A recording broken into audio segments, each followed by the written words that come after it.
चुनाव आयोग द्वारा प्रेस कॉन्फ्रेंस कर 5 राज्यों के चुनावी तारीखों की घोषणा की जा चुकी है। पंजाब, उत्तर प्रदेश, गोवा, मणिपुर और उत्तराखंड में हाल में ही चुनाव होने हैं, जिसकी आज तारीखों की घोषणा हो चुकी है। आपको बता दें कि इन 5 राज्यों में 10 फरवरी से लेकर 7 मार्च तक 7 चरणों में चुनाव होंगे और 10 मार्च को पाँचों जो राज्य हैं उनके मतगणना होगी और उनके रिज़ल्ट आएंगे। आपको बता दूं कि जो उत्तर प्रदेश, पंजाब, उत्तराखंड और गोवा, पंजाब, उत्तराखंड, गोवा में 14 फरवरी को एक ही चरण में चुनाव होगा, यानी कि एक ही दिन वोटिंग होगी और पंजाब का जो चुनाव है वो 14 फरवरी को तय हो चुका है। वहीं मैं बात करूं उत्तर प्रदेश की, तो उत्तर प्रदेश में 7 चरणों में चुनाव होगा। 10 फरवरी, 14 फरवरी, 20 फरवरी, 23, 27, 3 मार्च, 7 मार्च, 7 चरणों में चुनाव जो है वो होंगे और 10 मार्च को इसका रिज़ल्ट आएगा। वही मैं बात करूं 5 बड़ी बातें, अगर मैं बात करूं 5 बड़ी बातों की, तो सबसे पहले चुनावी सभा रैलियों नहीं होगी, केवल वर्चुअल प्रचार करना होगा। 15 जनवरी तक सभी राज्यों में चुनावी रैलियों पर रोक लगा दी गई है।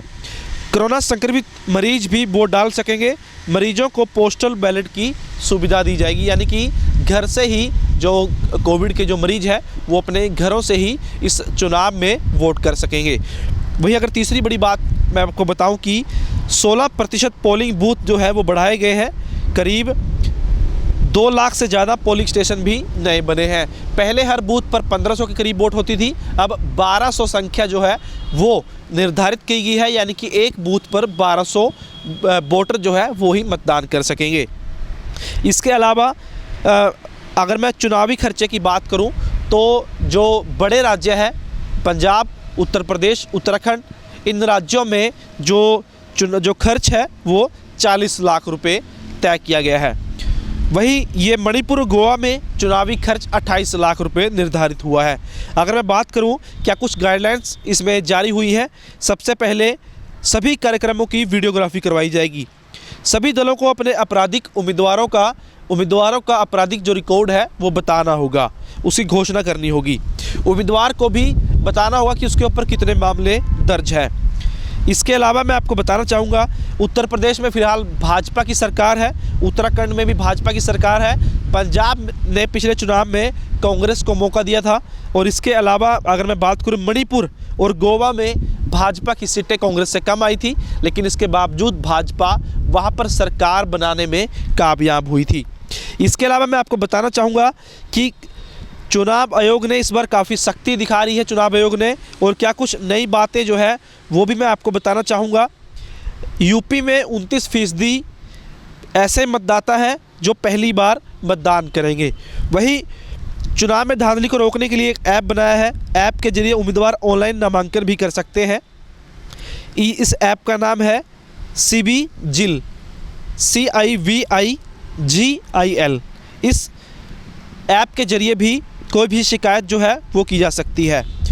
कोविड नियमों के तहत जो है चुनाव करवाए जाएंगे और मास्क, सैनिटाइज़र का भी प्रयोग किया जाएगा। अभी वोटरों को वैक्सीन लगाने की जो है नियम अभी नहीं बना है कि क्या वैक्सीन लग चुके वोटर ही वोट डाल पाएंगे, लेकिन इसके बारे में भी फिलहाल चर्चा चल रही है।